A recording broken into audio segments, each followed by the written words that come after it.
बिस्मिल्लाहिर्रहमानिर्रहीम। जी स्टूडेंट्स, कैसे हैं स्टूडेंट्स। आज हम 6 क्लास की मैथमेटिक्स जिसमें जो है ऑक्सफोर्ड का ये सिलेबस है और आज हम जो है इसकी एक्सरसाइज 5 करेंगे। 5 वाला यूनिट हमारा स्टार्ट है।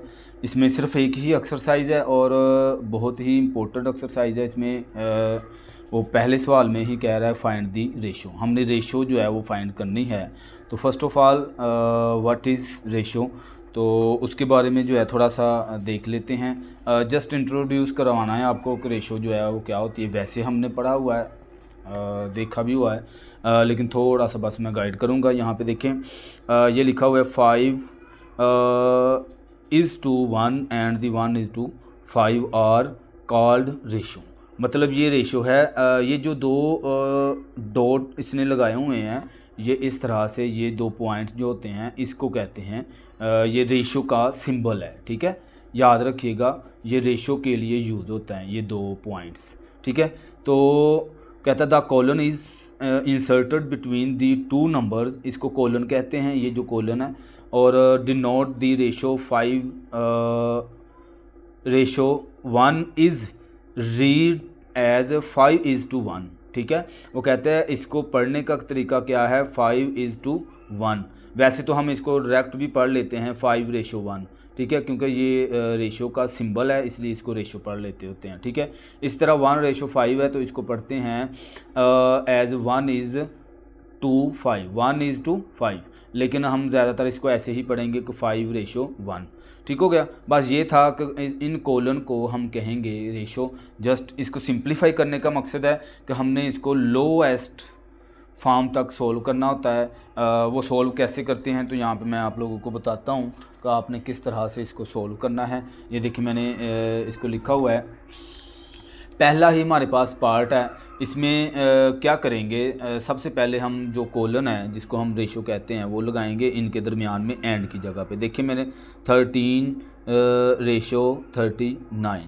ठीक है, ये हमने पहले इसका रेशो लगा दिया। फिर हम क्या करेंगे, इसको सिंप्लीफाई करना है। सिंप्लीफाई का मतलब है कि इसमें सेम टेबल के साथ हमने इसको सोल्व करना है। जैसे हम आपको याद होगा कि डिवाइड वाले क्वेश्चन आ जाएं अगर मेरे पास, तो इसको वो कहे स्टैंडर्ड फॉर्म में लिखें, इसको सोल्व करें। तो इसको सोल्व करने का मतलब ये होता है कि इसको लोएस्ट फॉर्म तक सोल्व करते जाना। कब तक, जब तक ये मज़ीद सोल्व ना हो।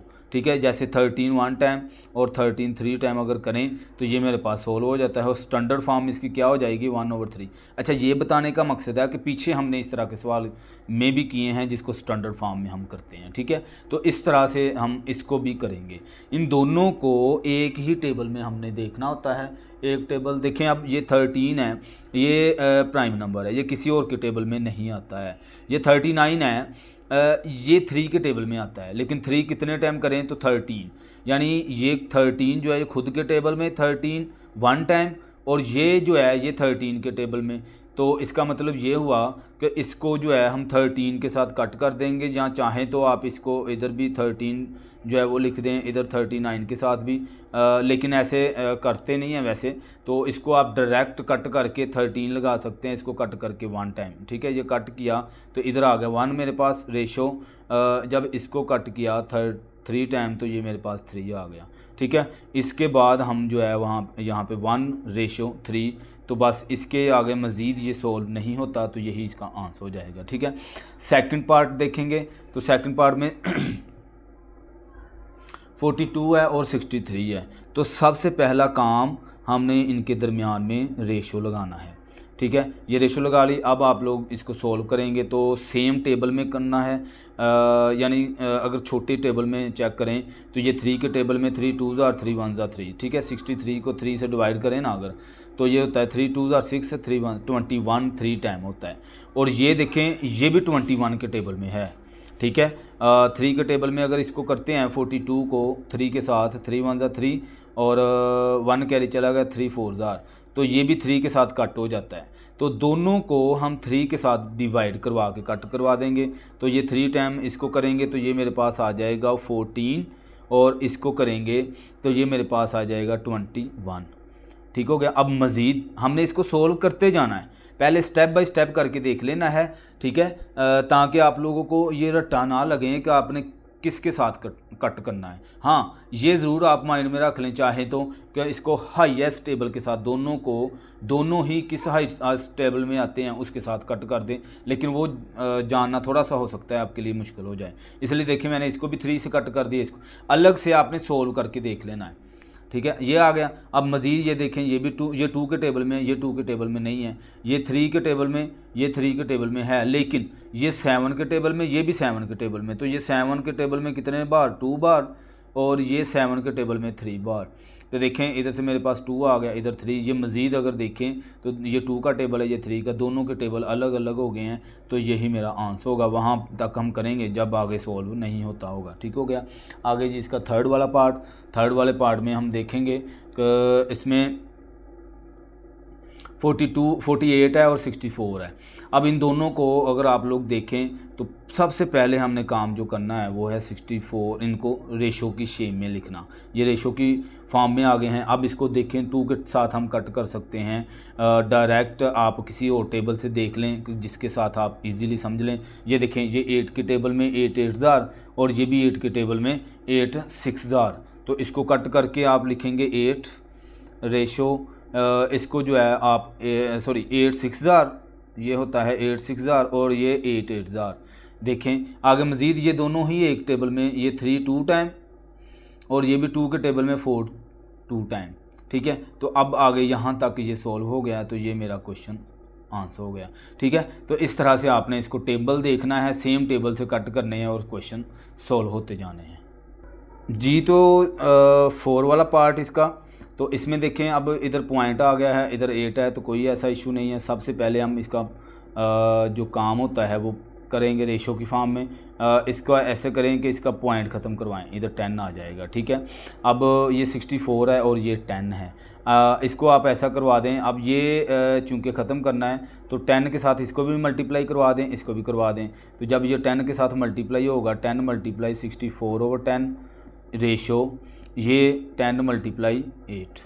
देखें ये चीज़ कट हो गई, तो इधर आ गया ये 64 रेशो और ये आ गया 80। ठीक है, ये दोनों एक ही टेबल में कट कर दें, सेम टेबल में। ये 8 के टेबल में कट होता है 8 8000 और ये भी 8 के टेबल में 8 10000।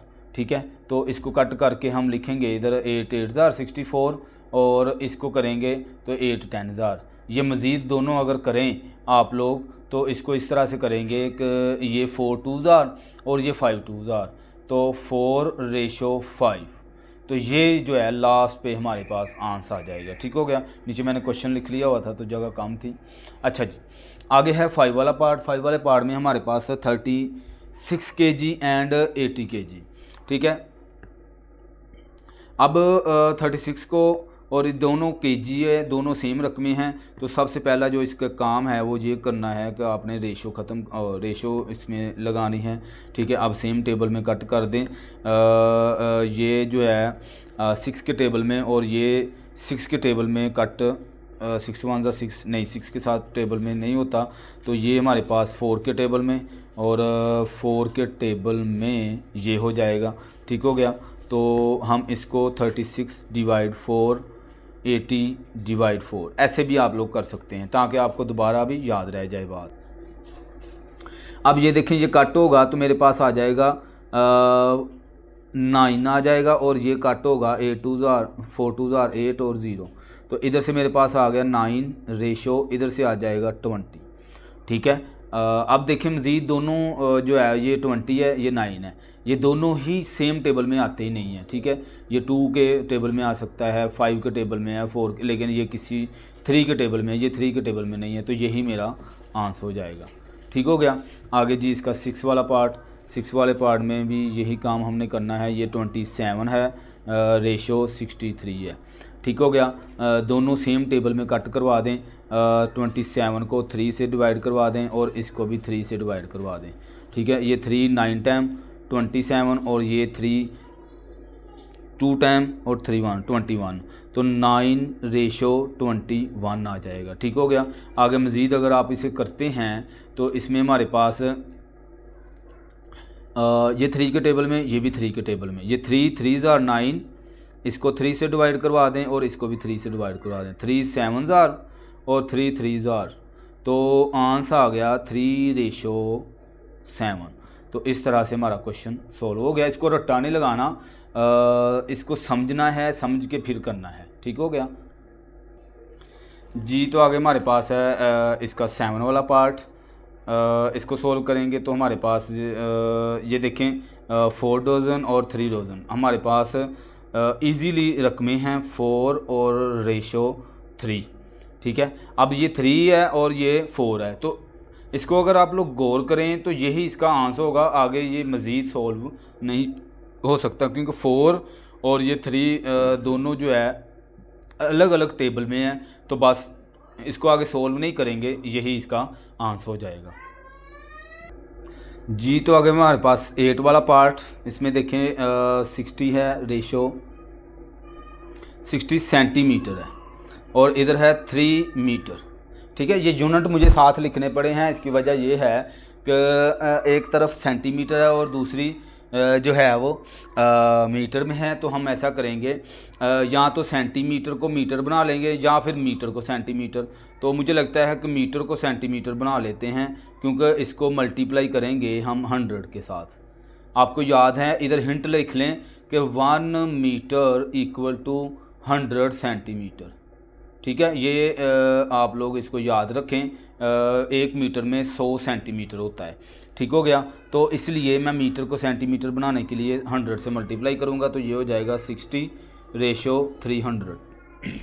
ठीक हो गया। अब देखें ये वाला ज़ीरो इस वाले ज़ीरो से कट हो जाएगा, तो मेरे पास बच जाएगा 6:30। अब देखें दोनों ही 6 के टेबल में है। ये 6 खुद के टेबल में, इसको ना 6/6 लिख दें, और ये भी 6 के टेबल में है 6/30/6। ठीक है, ये 6 1 ज़ार हो जाएगा, ये 6 5 ज़ार हो जाएगा। तो यहाँ पे मेरे पास लास्ट पे जो आंसर है 1:5, तो ये ही मेरा आंसर होगा। आगे मज़ीद सॉल्व नहीं हो सकता है। आगे 9 वाला पार्ट है, तो 9 वाले पार्ट में हम देख लेते हैं। देखें इधर 2:80। ठीक हो गया। अब ये दोनों ये 2 के टेबल में, ये भी 2 के टेबल में। देखें इसको भी 2 से डिवाइड करवा दें और इसको भी 2 से डिवाइड करवा दें। 2 1 ज़ा 2 हो गया, ये 1 2 के साथ कट हुआ तो 40 आ जाएगा। तो 1:40। देखें आगे मज़ीद सोल्व नहीं होगा, तो यही इसका आंसर हो जाएगा। आगे लास्ट 10 वाला पार्ट है इसका, तो इसको कर लेते हैं हम।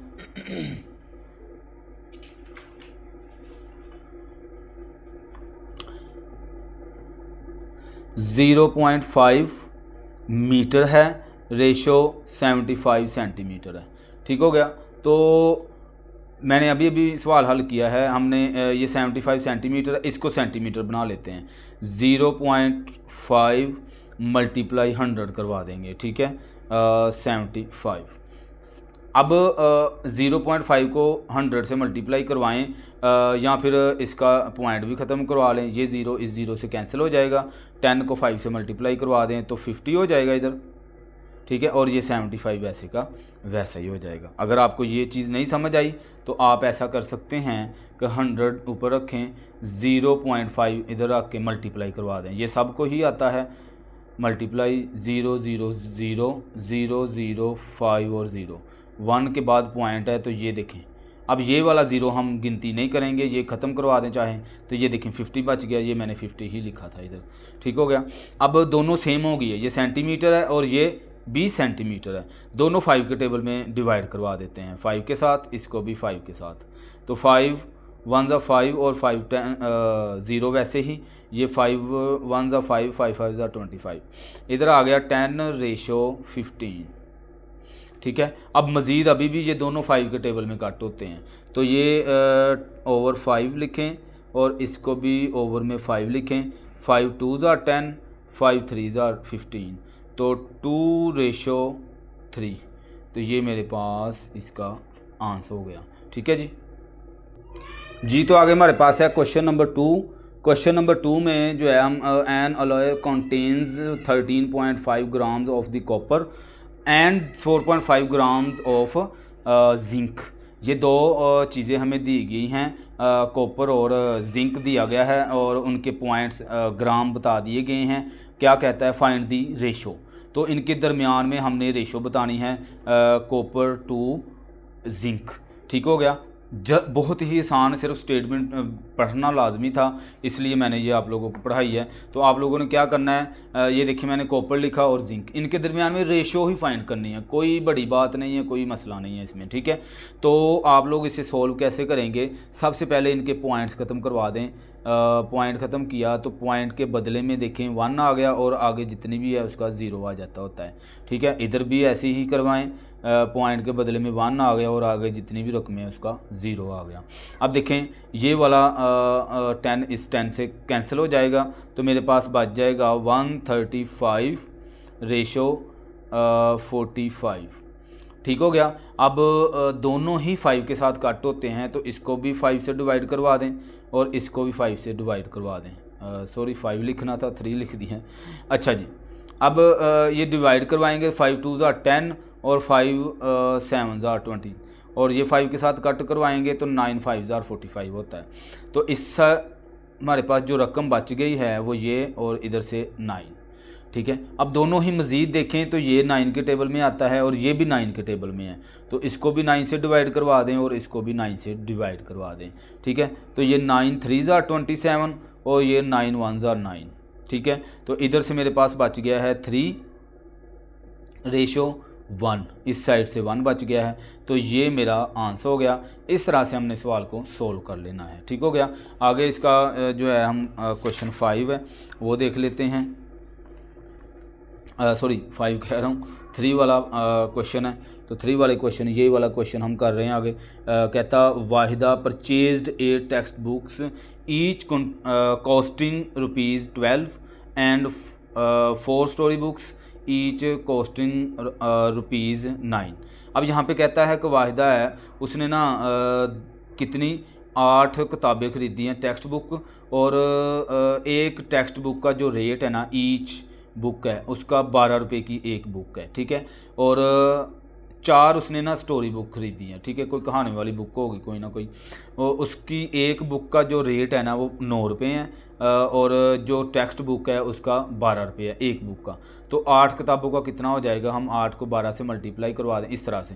तो देखें यहाँ पे मैंने किस तरह से इसको सोल्व किया हुआ है, तो इसको गौर से देखिएगा, बिल्कुल इजी है, मैंने बिल्कुल आसान मेथड से इसको सोल्व किया हुआ है। देखें मैंने लिखा each costing of text book, एक किताब की जो हमारे पास रुपीज़ हैं वो 12 रुपये बनते हैं। ठीक है, 8 टेक्स्ट बुक कॉस्ट जो है वो कितनी हो जाएगी, 12 को 8 से मल्टीप्लाई करवा देंगे। ठीक है, 8 2 16 और 8 1 8 और 1 कैरी 9, 96 हो जाएगा। ठीक है, अब टोटल पैसे जो हैं RS, टोटल 8 किताबों के पैसे 96 बन गए हैं। इसी तरह एक टेक्स्ट बुक की जो पैसे हैं वो 9 रुपये हैं, उसने 4 स्टोरी बुक ख़रीदी हैं, 4 के पैसे बन 9 4 36 होता है। ठीक है, अब ये मेरे पास आ गए टोटल पैसे इसके, और इसके पैसे आ गए 96। अब 96 और 36 इन दोनों के दरमियान में हमने रेशो फाइंड करनी है। ठीक है, तो यहाँ पे देखिए मैंने लिखा हुआ है रेशो, और स्टोरी बुक और टेक्स्ट बुक। स्टोरी बुक के पैसे बनते हैं 36 रेशो, और उसके बनते हैं 96। ठीक हो गया, ये दोनों ही 6 के टेबल में देख लेते हैं। ठीक है, इसको भी 6 के साथ डिवाइड करवा दें, इसको भी करवा दें। ठीक हो गया, तो ये हमारे पास सॉल्व होने के बाद यानी कि 6 6 36 होता है, ये 6 1 6 3 कैरी 6 36। तो इधर से मेरे पास आ गया 6 रेशो और इधर से आ गया 16।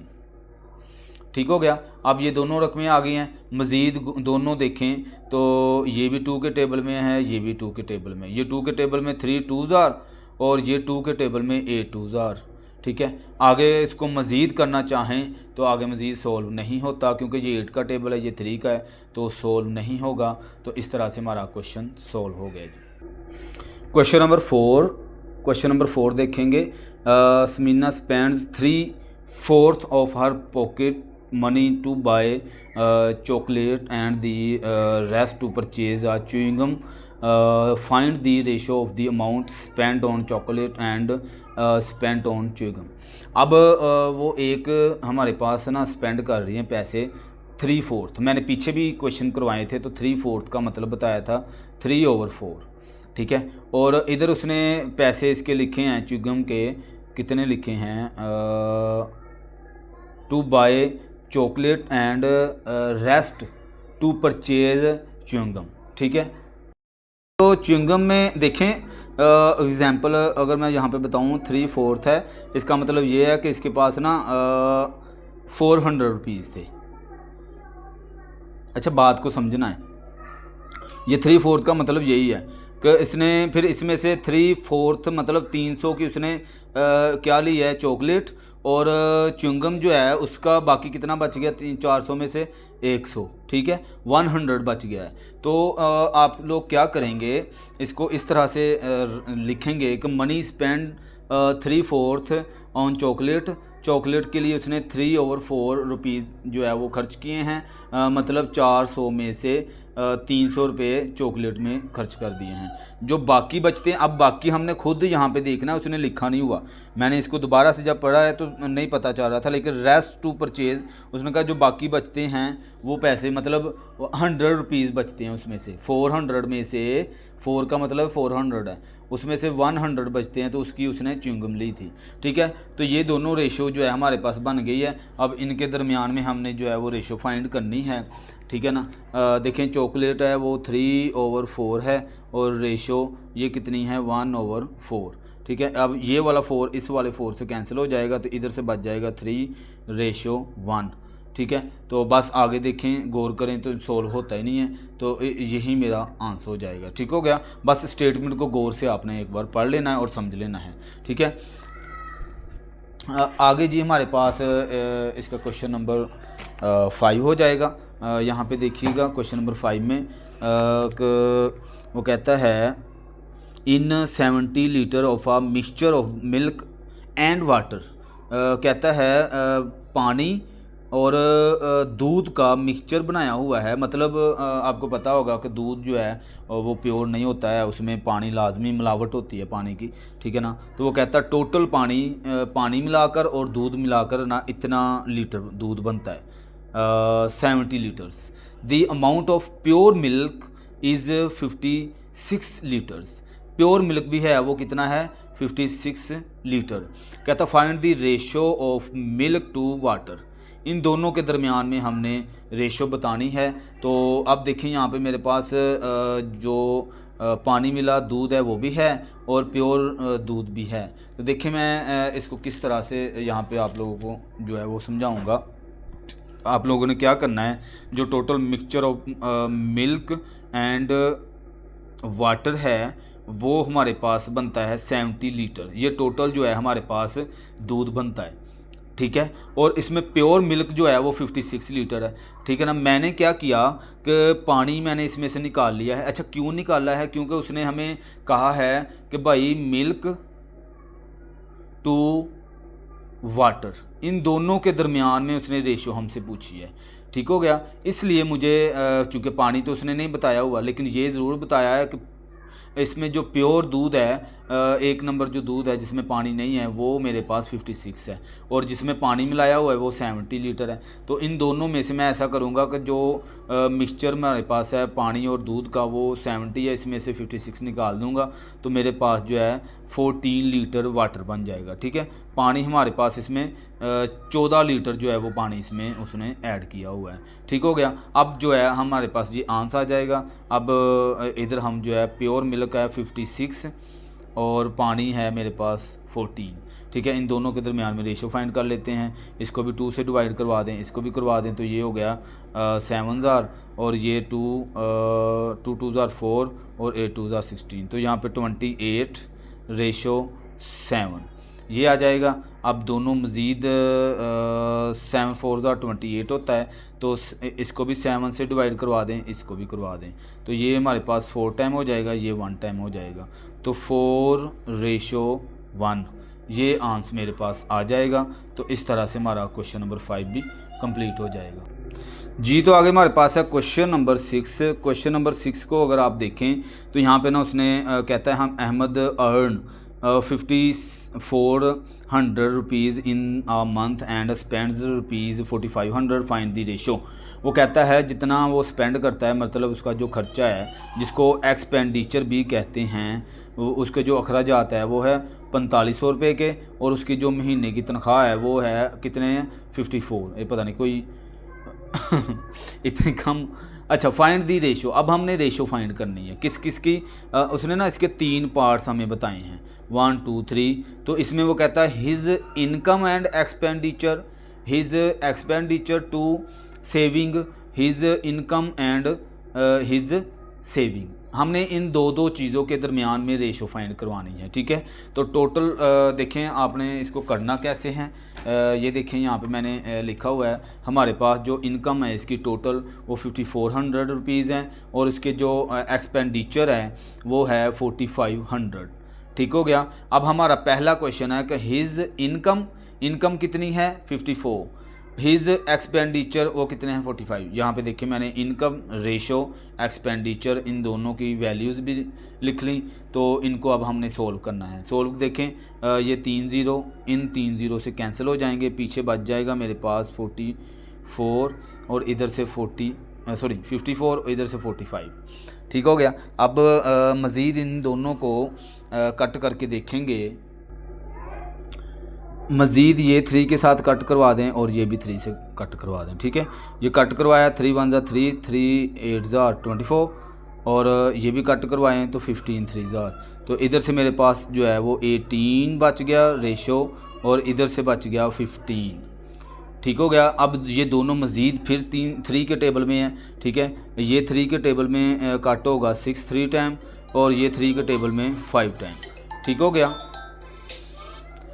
अब इन दोनों अलग अलग, ये दोनों अलग अलग टेबल हो गए हैं, ठीक है। इधर से 6 आ गया और इधर से 5 आ गया, तो आगे मज़ीद सॉल्व नहीं होता, तो इसलिए यही मेरा आंसर हो जाएगा, ठीक है जी। आगे इसका सेकंड वाला पार्ट है। तो सेकंड वाले पार्ट में आप देखें, कहता है हिज एक्सपेंडिचर टू हिज।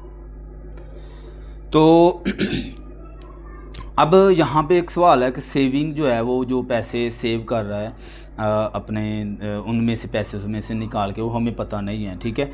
हमें अखराजात का भी पता है, उसकी जो इनकम है उसका भी पता है। तो हम ऐसा करेंगे, देखें इधर अगर आप गौर करें तो इतने पैसे वो महीने के कमाता है और इतने पैसे उसके अखराजात हैं, ठीक है। तो इसका मतलब है इनमें से पैसे बचते कितने हैं। तो हम ऐसा करेंगे, इसमें से जो है वो 45 माइनस कर देंगे, ठीक है। माइनस जब करेंगे 100 है, माइनस करेंगे तो मेरे पास 900 आ जाएगा, ठीक है। तो यहाँ पे देखिए मैंने यही काम किया हुआ है कि आप लोग सेविंग मनी कितनी बनेगी कि 5400 माइनस 4500, इन दोनों में से माइनस करेंगे तो 900 मेरे पास रुपीज़ बच जाएंगे। ये क्या है, ये इसकी सेविंग है जो वो पैसे बचा लेता है, क्योंकि खर्चे उसके टोटल 4500 ही हो रहा है, ठीक है। 900 रुपया उसका बचत होगा, ठीक है। अब आपने क्या करना है, इन दोनों की एक्सपेंडिचर और सेविंग, इन दोनों के दरमियान में हमने जो है रेशो बतानी थी। ये मैंने लिखा, रेशो सेविंग लिखा, ये दोनों लिख लिए हैं। अब आगे मज़ीद इसको सोल्व करेंगे तो आपके पास ये 2 ज़ीरो इन 2 ज़ीरो के साथ कट हो जाएंगे, हमारे पास बच जाएगा 45 और रेशो 9, ठीक है। ये दोनों मज़ीद, ये 9 के टेबल में आता है, 9 खुद के टेबल में 1 टाइम, और ये 9 के टेबल में 5 टाइम। तो देखें मज़ीद आगे सॉल्व नहीं होता, तो ये मेरा आंसर हो जाएगा, ठीक हो गया। आगे जी हमारे पास his income to his saving. अब इनकम और सेविंग हमें पता चल गया है, तो इधर आप इसको जो है वो डायरेक्ट लिख सकते हैं कि इनकम रेशो सेविंग। इनकम कितनी थी उसकी 4500, सॉरी 100 है, और सेविंग है 900, ठीक है। अब ये 2 ज़ीरो इन 2 ज़ीरो से कैंसिल हो जाएंगे, पीछे बच जाएगा 54 और इधर बच जाएगा 9, ठीक हो गया। अब मज़ीद जो है इसको देखेंगे तो ये 3 के टेबल में कट होता है, ये भी 3 के टेबल में कट होता है, ठीक हो गया। तो बल्कि ये दोनों ही 9, ये 9 के टेबल में इसको कट कर दें और ये भी 9 के टेबल में कट करवा दें, ठीक है। ये 9 5 6 ज़ार और ये 9 1 आर, तो इधर से मेरे पास आ गया 6 और इधर से आ गया 1। तो इस तरह से हमारा ये क्वेश्चन जो है सोल्व हो जाएगा। और हमारे एक्सरसाइज के क्वेश्चन 6 तक मैं सोल्व करूँगा, क्योंकि आगे वाले जो क्वेश्चन है क्वेश्चन 7 से वो दूसरे मेथड से शुरू हो जाते हैं। ठीक है, इंशाल्लाह वो नेक्स्ट वीडियो में जो है वो मैं करवाऊँगा। बहुत शुक्रिया, अल्लाह हाफिज़।